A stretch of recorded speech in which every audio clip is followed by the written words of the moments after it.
Hello guys, இன்னைக்கு ஒரு special video. Monday என்னோட பர்த்டே. சரி, அட்வான்ஸா ஸ்வீட் ஏதாவது செய்யலாம்னு சொல்லிட்டு நானும் சசிகாவும் சேர்ந்து ரசகுல்லா தான் ரெடி பண்றோம். 1 லிட்டர் பாலை கேஸ்ல நல்லா கொதிக்க வச்சுட்டோம்.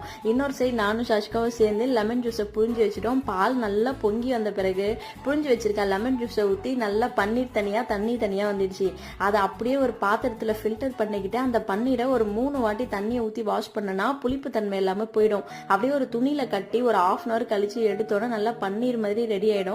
அதை கையாலேயே ஒரு 1/2 hour நல்லா மசிச்சு விட்டீங்கன்னா தான் ரசகுல்லா நல்லா புசு புசுன்னு வரும். அதை அப்படியே பால்ஸ் பண்ணி ஊற வச்சுட்டு இன்னொரு சைடு ஒரு பாத்திரத்துல தண்ணி ஊற்றி கொஞ்சமா சர்க்கரையை போட்டு நல்லா கொதிக்க வச்சுட்டு பால்ஸ் பண்ணி வச்சிருக்க ரசகுல்லாவையும் அதுல போட்டு ஒரு 15 to 20 minutes கொதிக்க விட்டோம்னா நல்லா புசு புசுன்னு சூப்பரா ரெடி ஆயிடும். இது நல்லா ஊறுறதுக்குள்ள சாஷிகா தூங்கிட்டா. சரி, நம்மளே சாப்பிட்டுலான்னு சொல்லிட்டு நான் டேஸ்ட் பண்ணிட்டேன். நல்லா சூப்பரா வேற லெவல் டேஸ்ட்ல இருந்தது. உங்களுக்கு ரசகுல்லா பிடிக்கும்னா மறக்காம வீடியோக்கு லைக் பண்ணுங்க. இன்னொரு வீடியோல பார்க்கலாம். பாய்.